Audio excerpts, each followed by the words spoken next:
On appelle les fins de course, ceux-là qu'on appelle les fins de course. Donc les fins de course, il y a le left and right, c'est-à-dire que gauche et droit.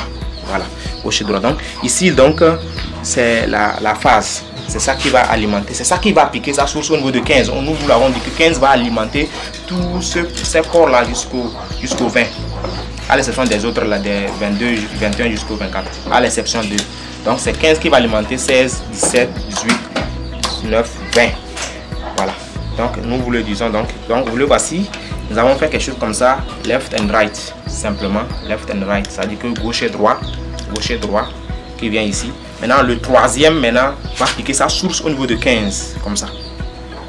Ici il peut encore, si on avait branché 19 et 20, et tout souvent quitter là-bas pour aller associer avec les fils qui vont quitter 19 ou le 20 pour alimenter, par exemple wet, pour alimenter le matériel. Donc wet maintenant c'est le brumisateur. Le brumisateur c'est celui qu'on met dans l'eau et qui va donner de l'humidité.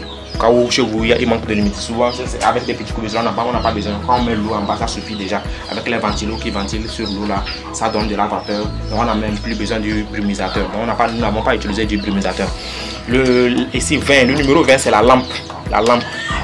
La lampe où, contrairement à XM18, là-bas c'est l'alarme, mais ici c'est la lampe. La lampe là, c'est une lampe simple LED que vous branchez et juste vous branchez ici 15 qui va alimenter 15, un fil au 15 et un autre fil au 20.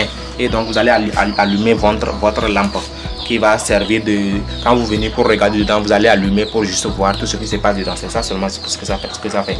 Voilà, nous avons ici, nous avons présenté comment ça a été fait 15 et puis ça a donné au moteur. Donc le moteur, quand nous allons prendre le fil là, c'est lui qui va aller au milieu. Et les autres là, on peut les brancher, les deux autres là, on peut les brancher comme on veut. Les deux autres là, mais le milieu là, on doit respecter, mettre ça au beau milieu ici. C'est-à-dire depuis le 15, c'est le 15 qui alimente. Donc ça. Quand nous venons ici, nous avons deux sources. Il y a source de chaleur secondaire et source de chaleur principale. Donc tout d'abord c'est la source de chaleur principale qui est très importante. C'est là-bas il faut brancher. Même si vous avez plusieurs ampoules, même il faut brancher tout ici si vous voulez. Mais vous pouvez vous brancher aussi deuxième source. Mais ne laissez pas celui-ci est branché ici, jamais. Faites toujours ici.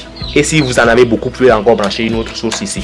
Maintenant c'est la source de chaleur. Ça. Nous avons branché, comment on l'appelle, une ampoule chauffante. Une ampoule chauffante. Donc si nous voulons aussi ajouter en même temps un ventilo là-bas. Et là quand le truc coupe, comment on appelle, les ampoules coupent aussi, lui aussi il va s'arrêter. Donc le ventilateur là, il est là juste pour ventiler à l'intérieur. Donc comme nous avons présenté dans la caisse, nous avons dit que les deux ventilos que nous allons mettre ici et de l'autre côté là. Deux ventilos que nous avons dit que nous allons mettre ici, ce côté et l'autre côté.